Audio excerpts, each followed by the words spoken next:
Om Sadashiva Samarambam Shankaracharya Madhyamam Asmadacharya Paryantam Vande Guru Param Ishvaro Guratmeti Multiveda Vibhagine Pyomabda Vyapta Dehaya Dakshinamurtaye Namaha Sava Vedanta Sedanta Gocharam Tamagocharam Govindam Paramanandam Satguru Pranatoshmaham Om Om Shanti Om Namaste.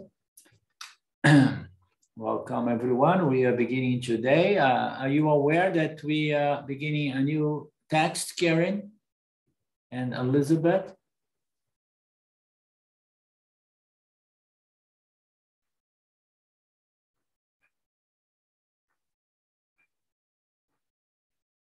Are you aware?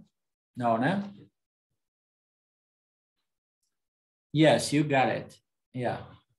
And Elizabeth, for your knowledge, we are beginning a new text. Okay, I have mentioned before, I send it by email. So I will send it again for you at the end of this class today. So it is called Drg Drsya-Viveka. It's a discrimination between the seer and the sought. Sought, that which we see. Huh? Did I say it correctly, Mark? Discrimination between the seer and the seen. No, there is another word. The seer. Huh? The seer and the seen. No, there is no other word. I mean, something that was sought by you. It was now it's seen. Huh? When it's sought, it means you're looking for it. Okay. So the seen, yeah. Oh, okay, that makes my life easier. Terminology. Yeah, the seer and the seen. Okay. Okay. So it is. We are following a book, which is a transcription of Swami Martananda's delivery of this Drg Drsya-Viveka. So one of his devotees have done this work that you just showed us there, Karen. There is one thing that I realized today when I went to read again. When I did this course in Portuguese language, we have translated to Portuguese, and I had to translate the verses as well. This text I shared with you, the verse are in Sanskrit. Have you noted? So the verse, so I'm going to, I couldn't do it because I don't have the program to add the PDF, but I will ask help to one of my friends, or maybe I'm going to ask to my good friend Claudio. Can you edit the verse in English language below the Sanskrit language? As you have the text with you, Claudio? I have the text here, but the problem is that with a PDF, you cannot modify a lot.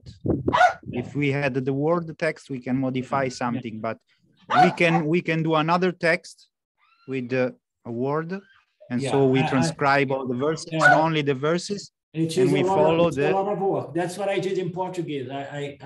I moved all to Word, and then everything goes out of place, and then you start reformatting it, and then I had the verse. But I mean that we can do a PDF only with the verses, so we don't confuse it a lot. I don't know if it helps. Yeah, I will send the PDF only with the verse for you. Okay. Great. Okay.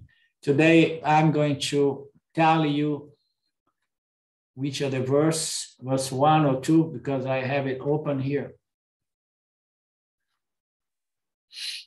Okay.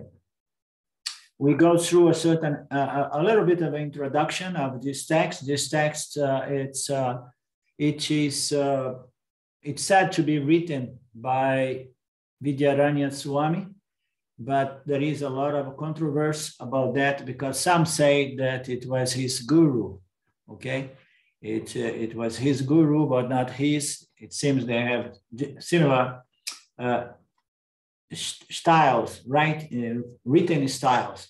So we go quickly through this intro given by Swami Paramarthananda. He talks about two kinds of Vedantic scriptures, okay? So the primary scriptures and the secondary scriptures. So the primary scriptures are the Vedas, which includes Vedanta, okay? So, which includes Vedanta. Those are the primary source of spiritual knowledge. It was revealed by the Lord Ishvara, or we could say it's a known source. You know, nobody knows who wrote, nobody has ever claimed to have written the Vedas. So this first kind of scripture knowledge is called Shruti. We heard about that, most of you, which means the Vedas, Shruti, okay? And then we have another kind of source, which is called Shmiti. If anybody can say that better. I haven't heard Swami Paramarthananda spelling his word properly. Have you, Lynn? How you say Shmiti? My best attempt, Smriti. Well done, Smriti. Okay, Smriti. So we have the primary source, which are the Vedas, and we have the secondary source. Okay, so we're gonna go quickly through that. So the primary source, we have the entire Vedas, which comprehends also Vedanta. Okay, so the Vedanta is another name for the Upanishad. It's also known as the Upanishad.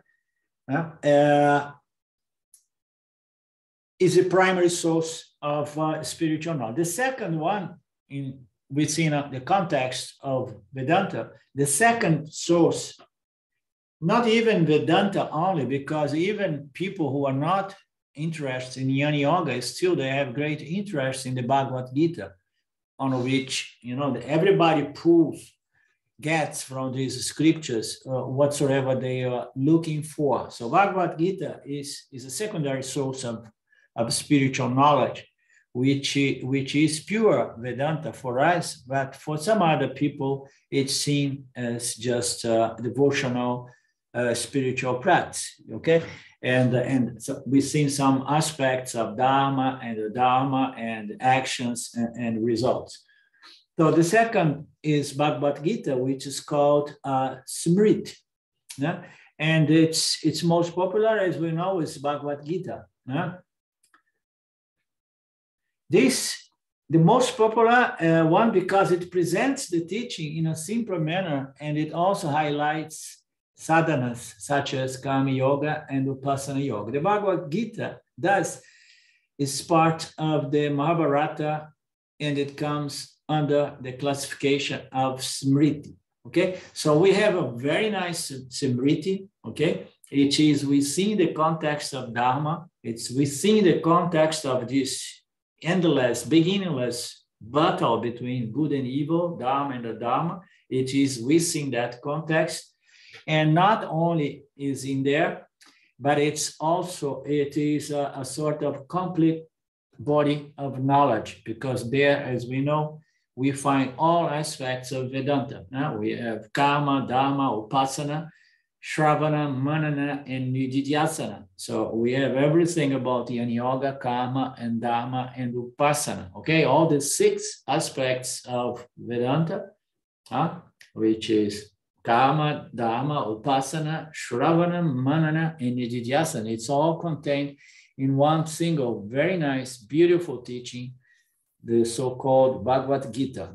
So it is a Shrimit. It's a very complete, in which, as we know, the Lord Krishna, Ishvara, is there represented, speaking in the name of Lord Krishna, and Brahman as well, here and there, is there speaking, disguised as Lord Krishna as well. So The word smrit means spiritual literature. And all these literatures from what we call Shrutis, they are pulled out of the original body of spiritual knowledge. Everything is pulled from the Shrutis, okay, which is the entire Vedas. So these Smritis do not have an original teaching of its own. It means to say it was borrowed by the Shrutis, okay, bits and pieces put together, and sometimes this secondary source body of knowledge, they don't comprehend all aspects of spiritual knowledge or spiritual teachings. And this one we are going to teach, it comprehends only one aspect of spiritual teachings. But the Gita, again, Bhagavad Gita, comprehends all aspects of the Vedas, all aspects of that's why Bhagavad Gita is such an important text. So they are all borrowed by the Vedas, and they present these aspects, these comprised formats of the teachings in different ways. And then we have a third kind of scripture, okay? We have the first one, the Shrutis, and then the Shrutis, and then how you say that one again? Smrit, and then we have the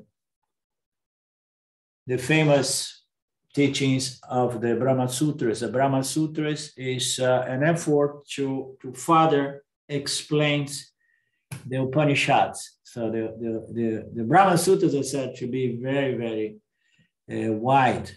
It's so vast. And I heard sometimes Swami Paramarthananda saying that in one lifetime, you cannot study one small fraction of the Upanishads, for example, okay?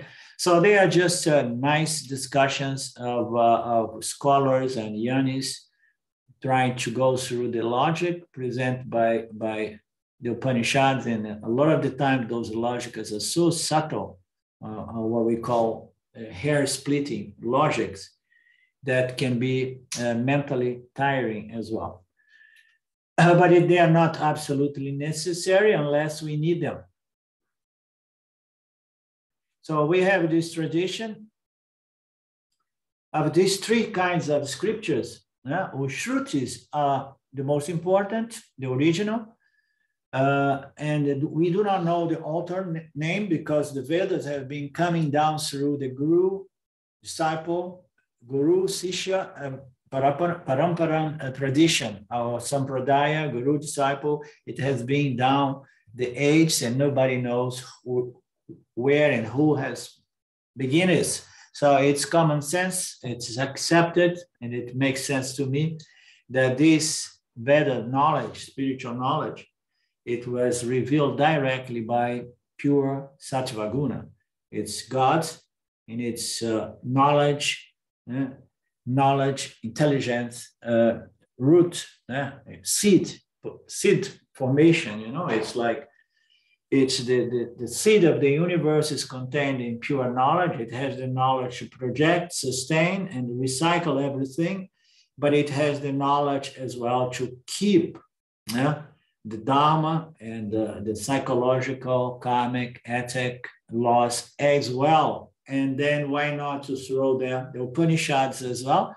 And then the way we have the truths about reality presented by Vedanta, the end of the Vedas, which is a teaching that comes built into the creation and revealed by Ishvara through the mind of the rishis, so that jivas may find a way out of samsara. So that is the bottom line.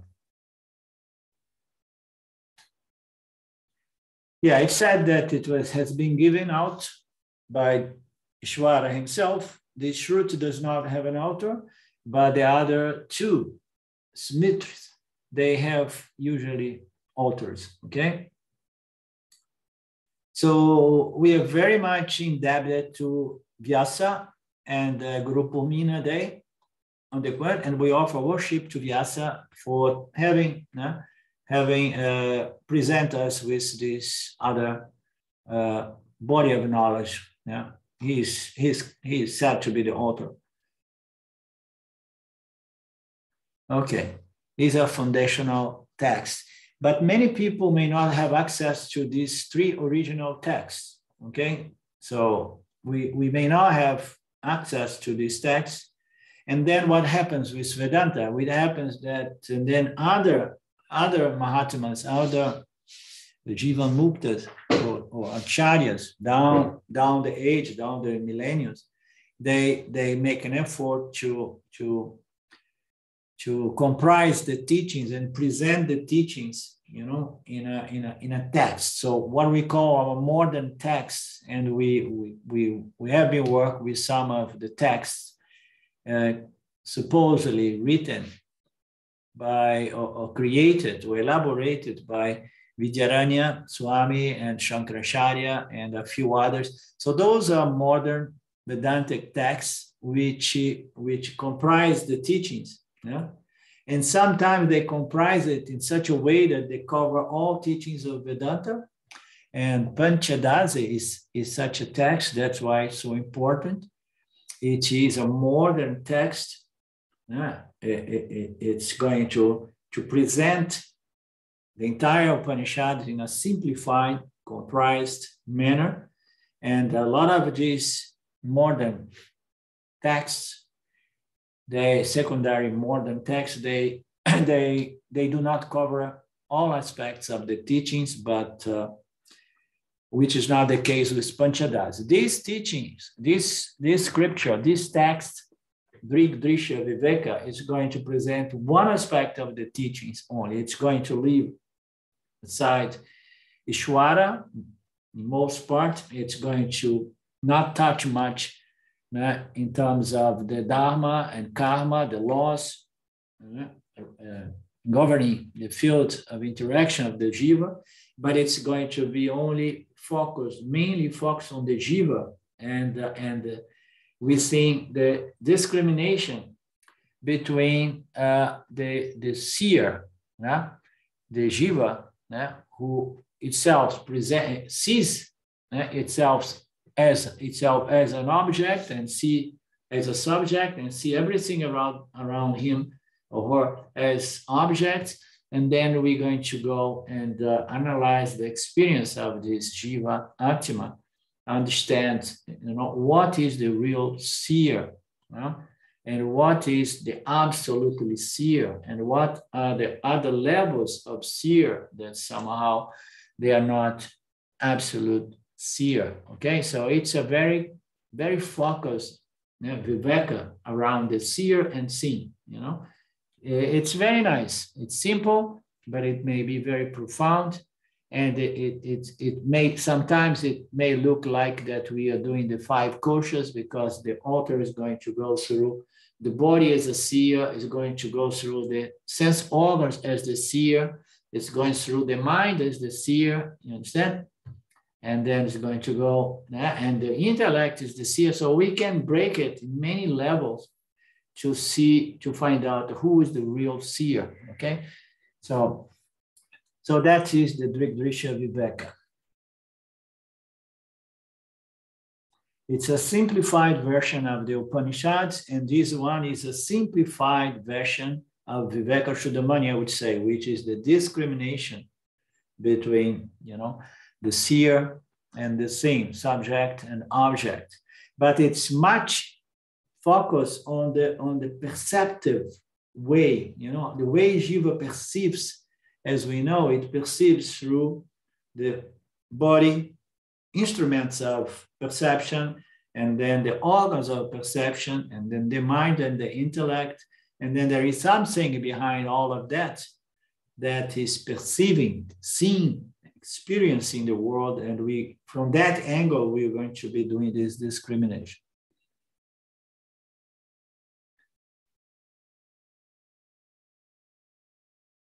Among this modern text of Vedanta called Prakaranami, we find the Tattva-bodha as one of the best example.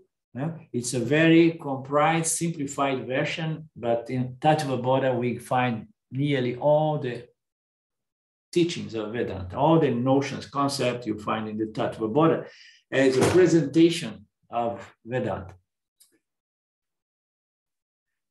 So it presents all aspects of the teaching, the Tattva Bodha, but by all aspects, we mean all the 6 aspects of Vedanta, as I said before: Karma, Dhamma, Upasana, Shravana, Manana, and Nididhyasana. It's going to cover Jiva, the individual, Jagat, the world, Ishvara, the Lord, and the bondage experienced by the Jiva. And then it's going to explore moksha, the concept of moksha, liberation, the sadhanas, and the condition of the jnani, and the means by which Jiva can get out of samsara. So we have other texts such as Viveka Chudamani, Vedanta Shara, and Sarva Vedanta Siddhanta. So there are several other texts that some of them I don't know. I have never opened or looked into them. But this is just to illustrate which are these more recent texts and the fact that they are simplified versions of the teachings. And some of them covers most of everything, and some covers just a small aspect of the teaching. Some Prakarana granthas will concentrate on the Jiva alone, studying the Jiva without taking much Ishvara and creation and the Satya and so on. It's difficult to imagine that we can study the Jiva without studying Ishvara, but we can study the Jiva, not bringing into account Ishvara as the creator and the karma paladata, but bring the Jiva within the context of its environment. And then we still have Ishvara as Jagata, the environment, but it's not mentioned that that is Ishvara.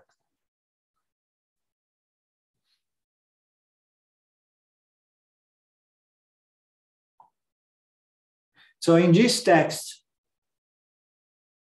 then he mentioned about Vakya Vritti. Vakya Vritti is another kind of text that usually they only deal with it's more like the direct path. They only deal with the final Satyamitya discrimination. And then this text is a little bit different, and you will say, because it's intensely focused through the sense organs and the mind. But in Vakya Vritti, for example, Jiva, Ishvara, and other topics were not mentioned, highlighted, but only Mahavakya Vishara. There are some of these modern texts that focus on the Mahavakya Visharas. Mahavakyas are the final declarations of Vedanta, of the Upanishads. So we may just analyze those final declarations of identity between Jivatma and Brahman and Paramatma. So some of these modern texts, they will cover only that as well. And then it says, in this text, we are beginning here, other aspects of spiritual effort, sadhanas, like Karma Yoga, Upasana Yoga, were not talked about at all. So we are not going to talk about those different aspects of the Vedantic teaching in this Drg Drsya-Viveka. There will be some Mahavakya analysis in the very end, towards the end, very little. Thus, the second group of Prakarana granthas highlights any one of the 6 aspects of Vedanta teachings, okay? Both the 2 types of Prakarana granthas are very important. Some are going to present everything, and some are going to present highlights of some aspects. They are both important. Why they are important? Swami Paramarthananda says, in the beginning stage, we should always try to get a full overview of the entire teachings of Vedanta. And then once we have understood the whole picture, the whole overview, like we did with the big picture of Swami Paramarthananda that presents somehow the entire view. Once we have the entire view of the teachings, and then we can go and focus on some aspects of the teachings, okay? Like such as with this one. So in which we can resolve some of our remaining doubts, okay?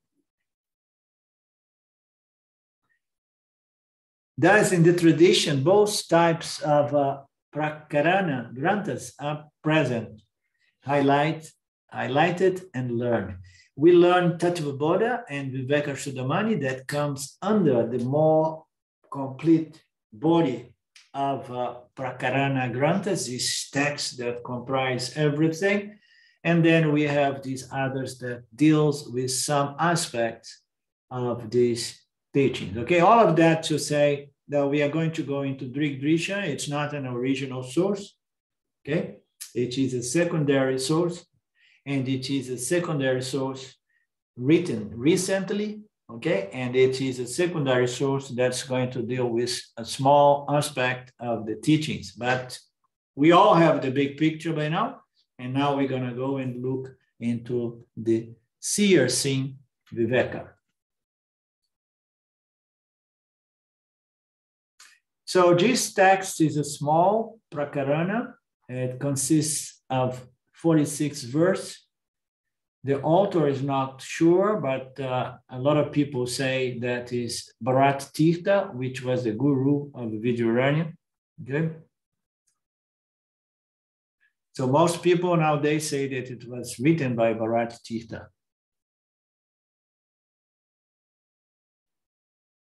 Okay, when we study the style of text, so we come, this is Vidyaranya has enough experience to say that considering the style, the writing style between these two Mahatmas, so we can tell that this text was probably written by Bharat Tirtha, not by Vidyaranya. Excuse me just for a moment and put it on the airplane.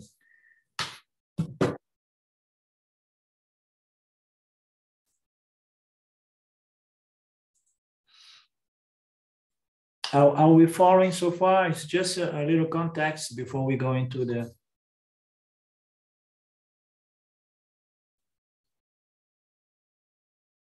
So the text, the topic of this short text is Viveka between Drg and Drsya. The seer, the observer, the experiencer, and the illuminator. It's a beautiful word. I love this word, the illuminator, or the absolute subject. And Drsya, the seen, the observed, the experienced, the illumined, or basically object. We are discriminating subject, object, but pretty much looking through the jiva instrument of experience and breaking it down. We are not breaking like 5 koshas, but we use some elements of the 5 sheets of the 3 bodies and so on. We're gonna break it on a very experiential level, you know, the way we experience the world until we understand that there is something else that is the absolute seer, which is not even the intellect.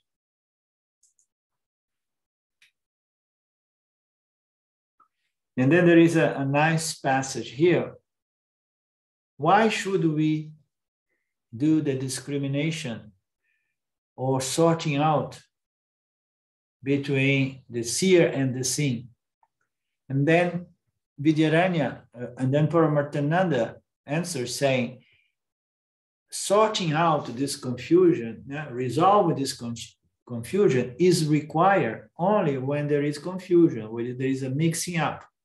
Now there is a mixing up between the seer and the seen. So things get really confused with all these levels within our equipment of seeing and experience and knowing.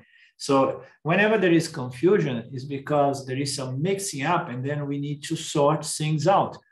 That mixing up is called aviveka. Aviveka is the opposite of clear discrimination between the seer and the seen. When things get mixed up and we start getting confused with some aspects of our human experience that sees, knows, and experience. So, and then we are in the situation, a condition referred to as a viveka. So now we have a viveka, we want to do a proper viveka. And why we want to do that? That mixing up is a viveka, and otherwise called moksha, adhyasa, moha, or adhyasa. So we have a condition of adhyasa, moha, ignorance and suffering and lack of discrimination. And because we are suffering, we want to take care of this. We want to undo this confusion. Because there is no discrimination, or because there is confusion or mixing up between the seer and the seen, we have to clear this confusion. We have to sort things out. So when we have confusion at different levels, why should we be so concerned about this confusion and try to sort out this confusion, which seems to offer no benefit, right? So there are so many confusions we make in life, practical things that can give us a clear dividend or result or benefit. And now why to go crazy about, undoing this extremely subtle and too many philosophical confusion between Drg and Drsya, the seer and that which appears to be a seer, but it's not the absolute seer. Why?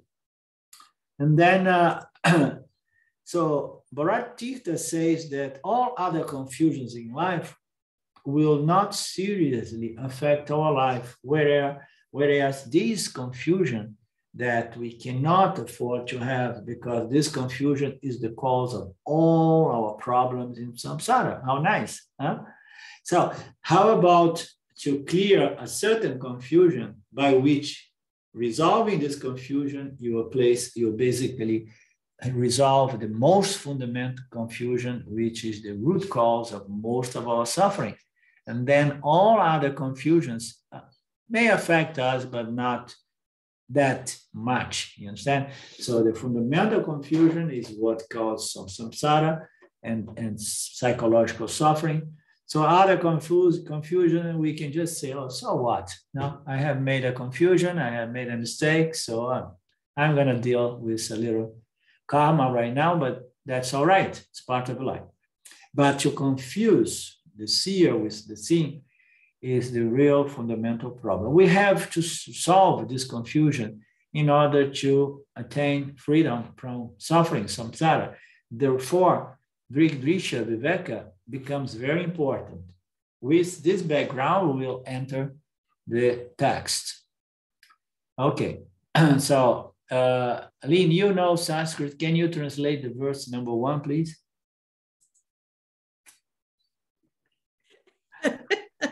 Good one. Okay. No. The verse number 1, the number one.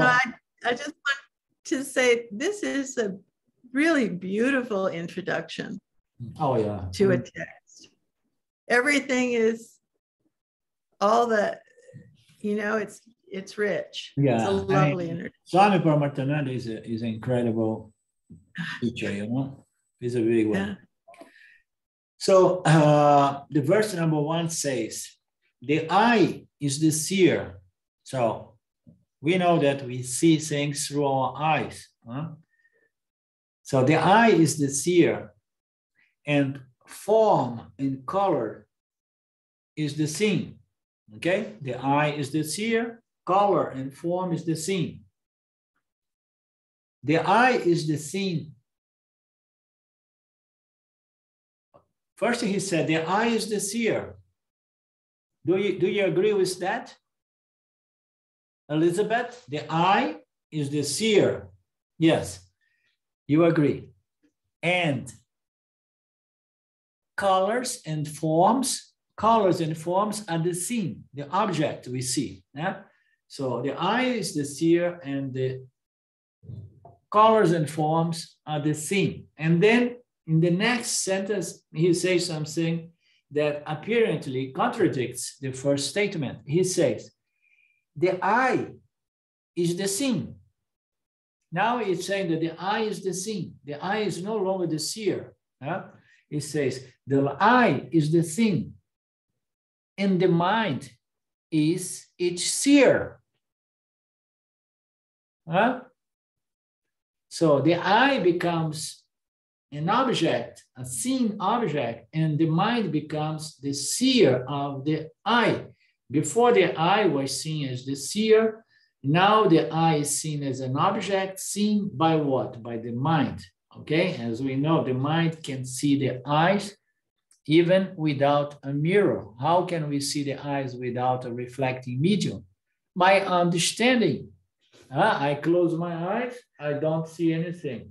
I open my eyes, I see everything, you know? And then I know that the eyes, these things here, is the seer. It sees the world.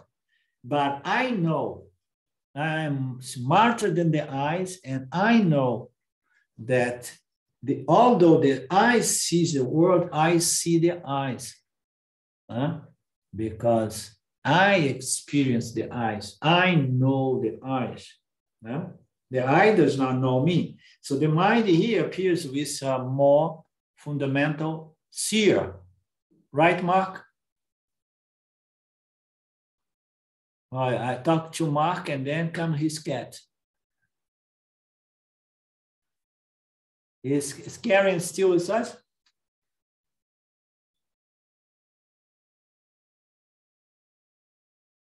Are you following? Okay. And then on the same verse 1, after he says, the eye is the seer, the form and color is the seen, and then the eye is the seen, and the mind is the seer of the eye, the eyes. And then he says, the witness alone is the seer, and of all sorts in the mind. And the witness alone is the only seer that is not seen. How about that? Very nice, huh? So now we have the eye, which is an instrument of perception for color and form. And then we have the mind. From the standpoint of the mind, the eye is just an object. Okay, it's not the real seer, because the mind is going to what? Integrate this sense perception and then sees the world. Can the eye see the world alone? No, we see the world, and then we close, we don't see. We open, we see the world. But then, if we don't have the mind and we open the eyes, let's say you go to sleep, and then someone next to you remains with your eyes open like that. You know, or put a stick, and then your eyes open, but you're in sleep. You're in a sleep state. So are you going to see anything? No, because the eye without the mind cannot see anything. Right? So here it ends say the conscious witness alone is the seer, the real seer of the mind, the thoughts of the mind, the emotions of the mind. And this conscious witnessing principle is never seen by anything. So we are talking about different levels of seers. And these secondary seers, they are seers, but they are also seen. They can be objectified by something before, subtler than them. So, but there is something which is called the absolute seer, that is the only seer that cannot be seen. Very simple concept, and we're gonna go more and more into the nuance of this logic. As I said, Vidyaranya is going to focus on Jiva Vichara, investigation, the investigation into the nature of this experiencing entity called Jiva and the way it experiences and knows the world. The individual is going to be highlighted in this text the author begins the text with an analysis of the individual. What are the various constituents or components of the individual, or the various layers of the human personality? We have done that very elaborately in Tattva-bodha. Tattva-bodha and Viveka Shuddhamani. From one angle, this text, this Drg Drsya-Viveka, from one angle, this text talks about the three bodies, the Sharira Triad, the three bodies, the causal body, the subtle body, and the physical body. It's going to appear as if we are talking about the three bodies. From another angle, it's going to explore more than the bodies, because it's going to go into different aspects of the Jiva experience seen from the 5 sheets, okay? Because we're going to look into different aspects, such as the organs of perception and so on. Where I am. So here the author is talking about the body and the eye, the body, and then sense organs, the mind, and the Atma. So in this first verse, he presents the body as the eye, and then presents which is connect to its sense organ, which is connect to the mind, which is connect to the intellect, the buddhi, and it's connect to Atma. So it presents different aspects of the Jiva Atma in its experience. We all know that all of these components are made up of the 5 elements. So we have the intellect, we have the mind with thoughts and emotions, and then we have the sense organs, and then we have the sense instruments such as the eye. We know that everything is made out of energy, okay? Very subtle or less subtle or very dense, like the eye, the physical eye is very dense. So the physical body is dense, and very dense body. But we have a lot of other aspects in our 5 conscious levels of experience that, although they are still matter/energy, they are not really tangible matter.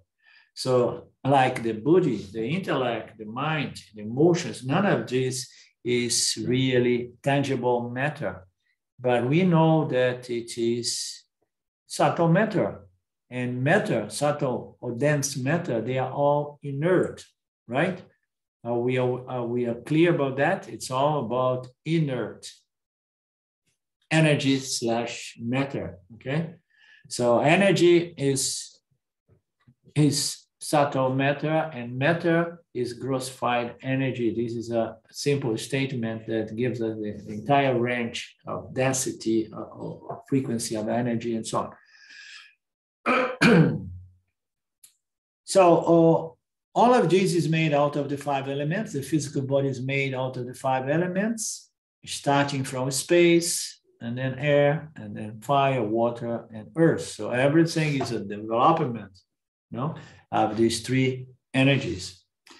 And then the 5 elements come into play. So, and then we have this 5, the subtle body, the causal body, the subtle body, and the physical body. Everything comes from these 5 elements. But when we look into all levels of these,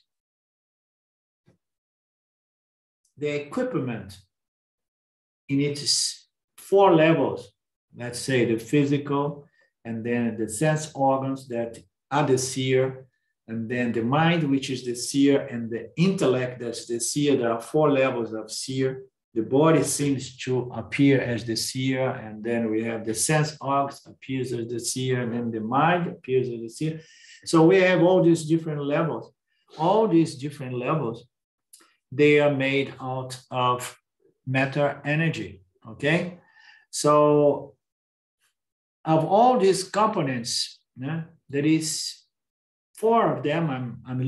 I'm breaking the mind in 2 aspects, mind and the intellect, okay? So in all of these, there are several aspects which is a configuration of the 5 elements, the gunas and the element. But there is one aspect that is not a byproduct of energy. It's not cooked up or produced or constructed by the 5 subtle elements, okay? So we have all these seers. So most of these seers, they are all the 5 elements, configurations of the 5 elements, but there is not one seer that it's not made out of the 5 elements. We all know which is the seer that is not produced or constituted or made out of 5 elements. So there is one that is not. The sense organs, the body is made out of that, the sense organ, the mind is also the intellect as well. They are all byproducts of the 5 elements. Just like the table and the computer and everything is just matter. But the body sense mind complex, being also matter, is a strange sort of matter, because it appears as sentient. So what is the difference between the table and the physical body of the Jivatma? They are both made out of matter. It's tangible. It's the same constitution is there, the 5 elements, but the body of the Jivatma appears to be sentient. And the table does not appear to be sentient. So we have different bodies that are seen. We all know that all come from the 5 elements, but some of them, they are not sentient. So the point here is that the desk or the carpet or the chair are inert matter, and the body sense complex is also inert matter. But even though it is inert matter, it appears with sentience. It behaves as thought it is self-conscious or it is sentient. So that's what makes us different from our chair and tables, is that we appear as sentient beings. We are made out of the 5 elements as far as our substantial nature is concerned. But there is something about us that distinguishes us from the table and the chair. Why? Because we perceive our environment and the chair and the table do not perceive. We think and determine about our environment, and the chair and the table do not. They do not think and respond to the stimulus coming from the environment. So what differs us from the other 5 elements, bodies or objects or configuration, is that we have this thought, this life, this pranas that somehow vivifies and makes us appear to be seers in all these levels. Even the body believes, most people, the body believes to be the ultimate seer.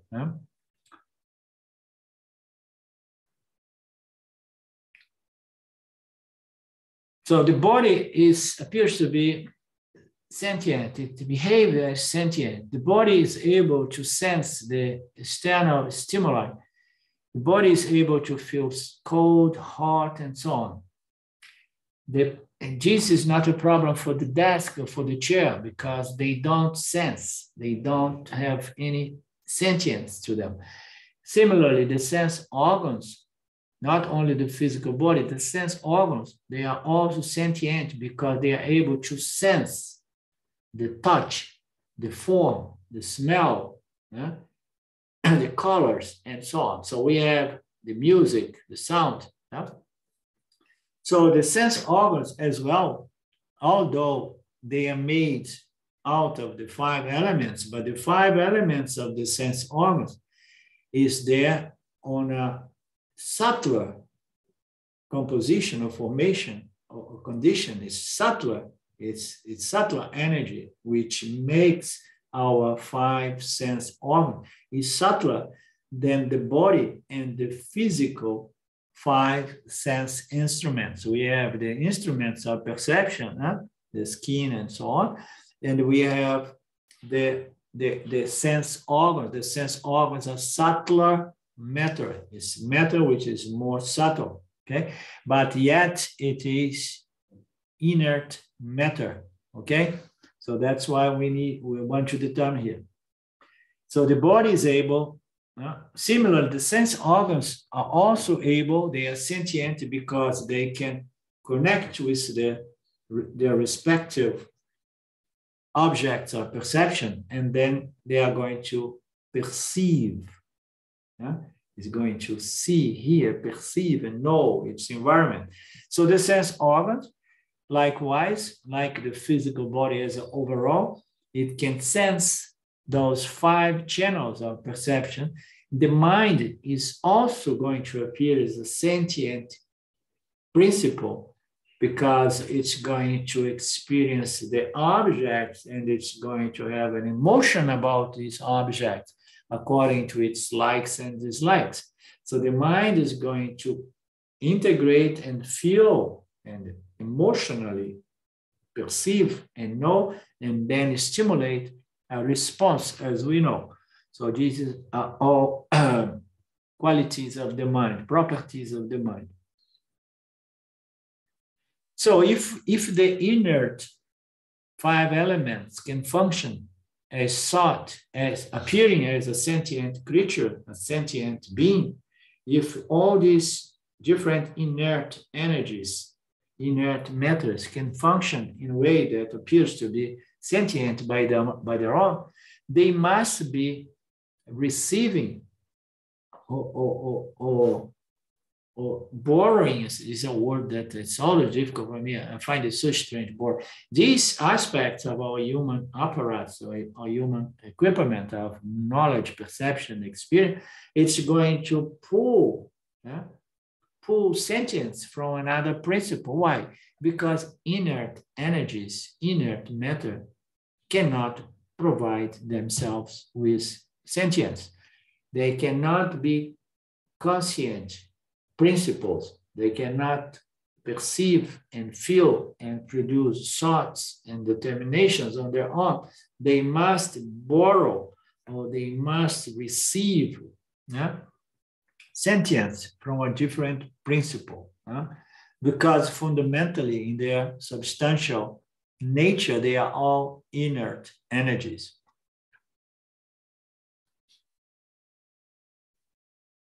The fan, and then we go into a nice analogy, which further simplifies our understanding about that.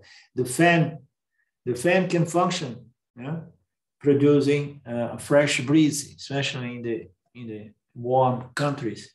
Fan is very important.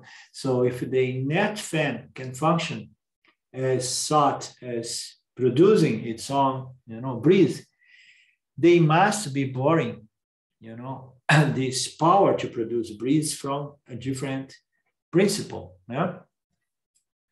So I was going to give an example of the fan, but it's too early here. It's not saying that. It's saying that if any inert energy, inert matter can function as sentient, they must be borrowing. I know, it's the fan does not have the capacity to rotate by itself, but it rotates borrowing moving power from another principle called electricity. So the fan is inert. It cannot, or it's not inert. The fan is inanimate. It cannot move. It does not produce movement on its own, but due to a different principle, which is electricity, it receives the power to move. So likewise, in the case of the physical body with all its different levels, this complex organism, this complex instrument of perception knowledge. So we have something that is infusing all these levels of our equipment of perception, not infusing, vivifying, infusing, and animating everything, even on the prana level as well, without which none of these perceptive functions are available. So the fan does not have the capacity to rotate by itself. It rotates by borrowing the moving power from a more fundamental principle. That principle is not physically seen, is not tangible. The fan is tangible. The effect, the breeze is tangible. We can feel it because we know that air moves, and when it moves, we can capture it with the skin, touch. So, but there is a principle there, which is electrical power, which is not tangible, and it's not seen, and it's not really experienceable. So electricity is a very nice, beautiful principle that helps us to understand Vedanta, or helps us to understand our true nature. In the same way, the functioning sentient body and the functioning sentient sense organs and the functioning sentient mind and even the intellect, they must be blessed by some other principle, some other power that's going to give them, infuse them with life, so that they can on their own, borrowing sentience from this absolute seer, absolute consciousness. It's going to help them to appear as the experiencer, seer, knower, and so on. So all these different aspects of our human experience must be blessed by a more fundamental principle. That principle is also invisible, like the electrical power. That principle is also invisible. Why? Because it's not objectified. It cannot be perceived. It must be lending sentience to all these other levels, sentience to the eye, to the body, to the sense organs, to the mind, to the intellect. These other invisible principles must be blessing the machinery, the equipment, the instrument, so that we can become sentient. We can experience this human sentience, which does not come from the five elements, does not come from our substantial nature. It comes from where? We all know, because we are all yanis.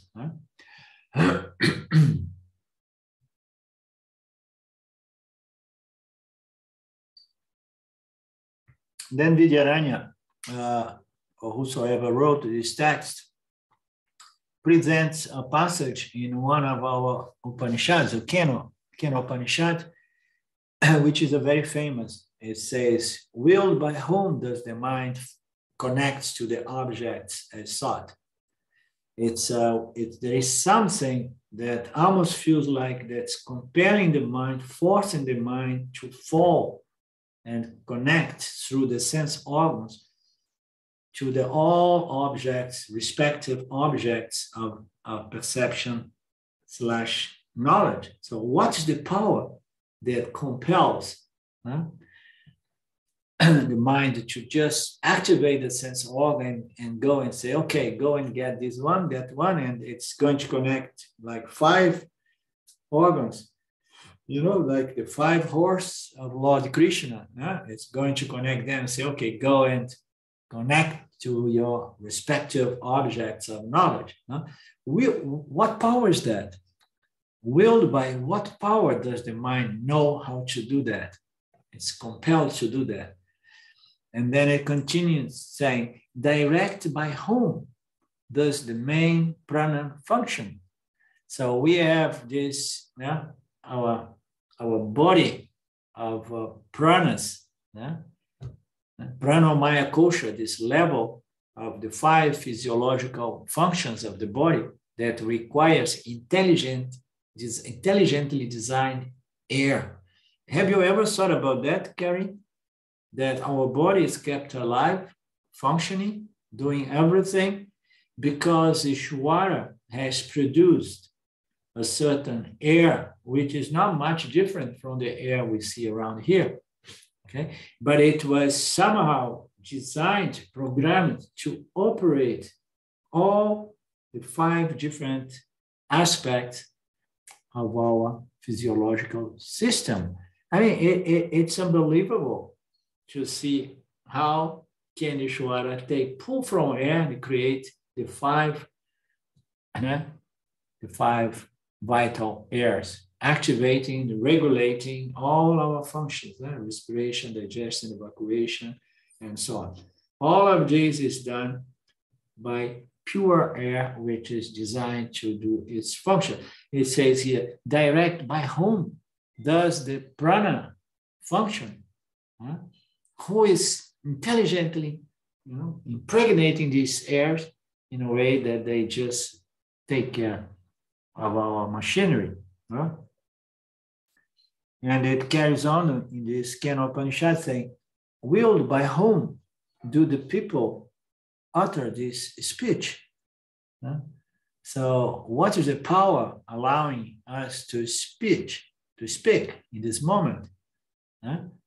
So there is a certain power that's going to activate the mind, the intellect, and then it's going to allow us to even develop language and express our thoughts through words. I mean, it's mind-blowing.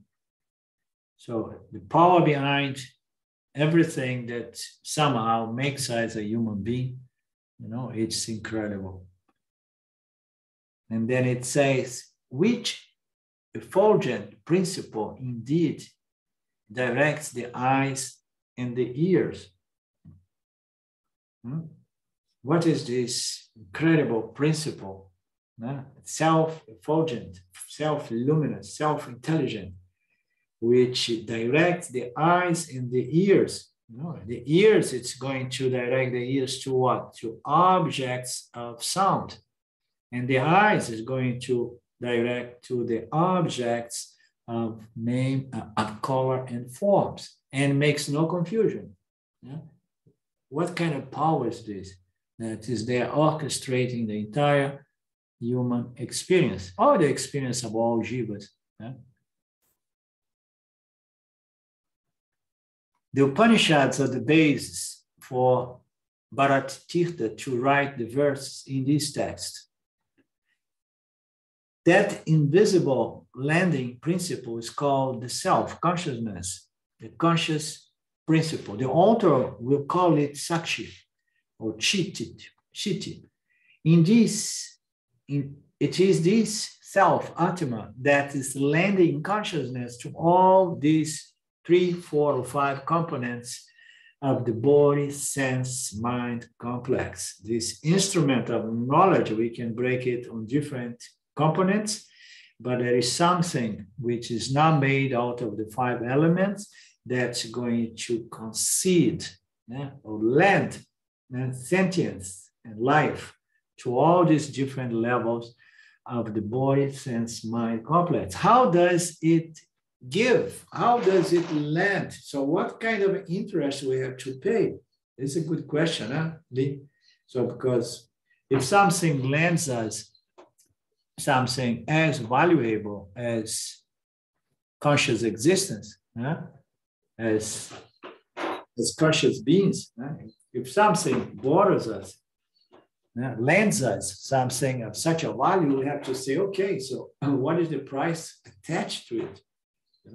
So how can I pay back? How can I retribute, give back something? I mean, I got all of that. So what is the power? And how does it borrows, lends it to me? I borrow, no, I prefer it lends to me. That's why I don't like, by the way, I don't like borrows, because it's something that's given, that comes from above. It's given to all these levels of the equipment, human equipment, and then it's given to us. We don't need to grab or pull or borrow. But somehow we can see that all of that is given to us, lend it to us, and somehow we have a certain responsibility, at least of being grateful. I was giving a perfect body, an instrument of knowledge, a nice environment on which I can work my life, my karma, my vasanas. So it hears that this principle is lending consciousness to all aspects, all the parts, all the components of the body, mind, sense complex. How does this lend? It can be either by direct lending or indirect lending. This is going to take us on a nice conversation as well. It can lend us directly or indirect. So a simple example, this consciousness is going to lend life, and animation to the physical body. But can this absolute lender, can this absolute sentience, conscious principle, lend directly human sentience to the physical body? No, cannot, right? So how consciousness is going to lend sentience and intelligence and animation to the physical body? It's going to lend indirectly by lending it to the subtle body, and then the subtle body is going to lend its sentience to the physical body, okay? So it can, this principle, Atma, Sakshi, is going to lend consciousness to different components of our human experience, the body, or machinery, or equipment, but it can gonna lend it either directly or indirectly. The indirect lending is a series of exchanging involving one or two or many other intermediaries, okay? So I gave you the example that for the body to be alive, consciousness has to be lending conscious existence to the physical body, but consciousness cannot do it directly. It requires the subtle body. The subtle body is going to infuse the physical body, and then the subtle body is going to lend life, animation, and consciousness to the physical body. But the subtle body is inert. The subtle body does not have none of that, you understand?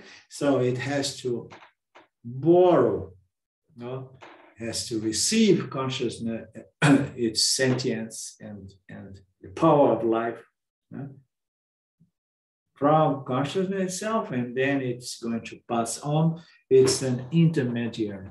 So it's going to lend this absolute seer, knower, experience, Sakshi, is going to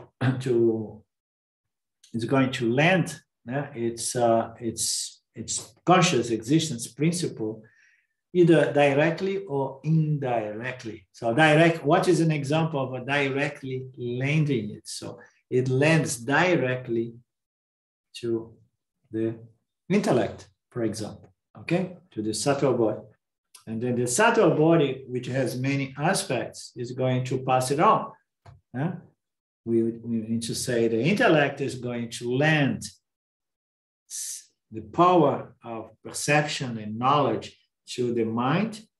The mind is going to appear as the seer, and then the mind is going to have to pass it on to the sense organs. The sense organs are going to appear as the seer, and then the sense organs are going to have to pass it on to the physical body, and then the physical body, the ear, the eye, and then it appears as the seer, okay? So there are intermediaries, agents, seers. There is one seer and then several other seers.